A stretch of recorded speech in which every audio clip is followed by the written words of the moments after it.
5 August 2024 দুপুর গড়ানোর আগেই দিল্লি হঠাৎ বুঝতে পারল প্রতিবেশী বাংলাদেশের রাজনৈতিক ঝড়ে তারা এমন এক পরিস্থিতিতে পড়তে চলেছে যার প্রস্তুতি তাদের ছিল না। শেখ হাসিনা ক্ষমতা হারাচ্ছেন, এটা যদিও আশ্চর্য বিষয় ছিল না, কিন্তু আশ্চর্য ছিল এই যে তার জন্য কোনো তৃতীয় দেশ দরজা খুলে দেয়নি। শেষ ভরসা হয়ে দাঁড়ালো ভারত, আর সে ভারতের সিদ্ধান্তও নিতে হলো একদম তড়ি ঘড়ি করে। সকালে ভারতের সংসদ ভবনে মনসুন সেশনের শেষ সপ্তাহের প্রথম দিনের আলোচনা চলছিল। ভেতরে জরুরি বিল নিয়ে টানটান অবস্থা, করিডোরে ব্যস্ততা আর তর্ক বিতর্ক। কিন্তু প্রধানমন্ত্রী নরেন্দ্র মোদীর সবচেয়ে আস্থাভাজন 3 সেনাপতি, পররাষ্ট্রমন্ত্রী এস জয়শঙ্কর, জাতীয় নিরাপত্তা উপদেষ্টা অজিত দোভাল আর স্বরাষ্ট্রমন্ত্রী অমিত শাহ, তাদের দৃষ্টি ছিল অন্যত্র। নজর ছিল সীমান্তের ওপারে ঢাকায়। বাংলাদেশে সেদিন সকাল থেকেই মার্চ টু ঢাকা কর্মসূচিতে লক্ষ লক্ষ মানুষ রাজধানী ঘিরে ফেলেছে। গোয়েন্দা রিপোর্ট বলছে পরিস্থিতি টালমাটাল, শেখ হাসিনা জীবনের সবচেয়ে বড় রাজনৈতিক চাপে। কিন্তু দিল্লির হিসাব ছিল তিনি হয়তো শেষমেশ এই সংকটও কাটিয়ে উঠবেন। সকাল গড়িয়ে বেলা 12টার কিছু পরপর দুটো ফোন এলো ঢাকা থেকে দিল্লিতে। প্রথম ফোন শেখ হাসিনার কার্যালয় থেকে। ভারত তখন জেনে গেছে সেনা ও নিরাপত্তা বাহিনীর সঙ্গে বৈঠকের পর তিনি পদত্যাগের সিদ্ধান্ত নিয়েছেন। শেখ হাসিনা সরাসরি অনুরোধ করলেন তখনকার মতো যেন তাকে ভারতে আসতে দেয়া হয়। দিল্লি সঙ্গে সঙ্গেই সম্মতি জানায়। বিবিসি বাংলার প্রতিবেদনে বলা হয়েছে দ্বিতীয় ফোনটি আসে বাংলাদেশের বিমান বাহিনীর কাছ থেকে ভারতীয় এয়ারফোর্স কমান্ডের কাছে।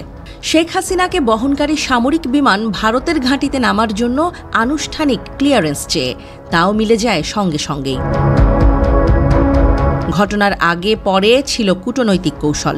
শেখ হাসিনাকে দ্রুত সরিয়ে নিতে বাংলাদেশের সেনাবাহিনী প্রথমে প্রস্তাব দেয় ভারত যেন বিশেষ বিমান পাঠায়, কিন্তু দিল্লি সরাসরি না বলে দেয়। শর্ত স্পষ্ট, যদি হাসিনাকে ভারতে আনতেই হয় তা হবে বাংলাদেশের বিমান বা হেলিকপ্টারে। উদ্দেশ্য যেন কেউ বলতে না পারে ভারত তাকে পালাতে সাহায্য করেছে। পরিকল্পনা অনুযায়ী বাংলাদেশের বিমান বাহিনী CJ-130 সামরিক পরিবহন বিমান প্রস্তুত করে। সেটি দিল্লির উপকণ্ঠে হিন্ডল বিমান ঘাঁটিতে নামে, যাতে দিল্লি বলতে পারে আমরা গিয়ে আনিনি, বাংলাদেশই পৌঁছে দিয়েছে। দুপুরের পর থেকেই খবর দাবানলের মতো ছড়িয়ে পড়ে। শেখ হাসিনা ঢাকায় হেলিকপ্টারে উঠছেন, সঙ্গে সুটকেসের সারি। ওদিকে ভারতের সংসদের ভেতরে সরকার নীরব থাকে। বিরোধীদের অনুরোধ করা হয় চাপ না দিতে। পরদিন সকালে সর্বদলীয় বৈঠকে জয়শঙ্কর কৃতজ্ঞতা জানান বিরোধী দলগুলিকে। বিকেলে সংসদে তিনি জানান কোন পরিস্থিতিতে ভারতকে শেখ হাসিনাকে আশ্রয় দিতে হয়েছে। ভারতের ধারণা ছিল এই আশ্রয় একেবারেই সাময়িক, বড়জোর কয়েক ঘন্টার জন্য। হাসিনা নিজেও বলেছিলেন তখনকার মতো ভারতে থাকবেন, পরে অন্য দেশে যাবেন। দিল্লিতে তখন জল্পনা হাসিনার চূড়ান্ত গন্তব্য হয়তো ব্রিটেন, নরওয়ে, সুইডেন, এমনকি বেলারুশও হতে পারে।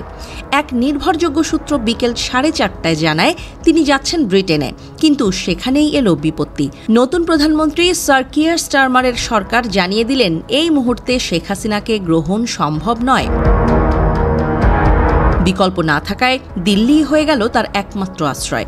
1975 সালে শেখ মুজিবুর রহমান হত্যার পর শেখ হাসিনা 6 বছর ছিলেন দিল্লিতে ইন্দিরা গান্ধীর নির্দেশে প্রণব মুখার্জির তত্ত্বাবধানে। 2024 সালে সেই দায়িত্ব নিয়েছেন অজিত দোভাল। 5 অগস্ট সন্ধ্যা থেকে তিনি সমন্বয় করছেন তার সুরক্ষা। সকাল পর্যন্ত যে ভারত ভেবেছিল শেখ হাসিনা ক্ষমতায় টিকে যাবেন, বিকেলের মধ্যেই সেই ধারণা উল্টে গেল। অন্য কোনো দেশ না নেয়ায় দিল্লির কাঁধে পড়ল তার নিরাপত্তার ভার।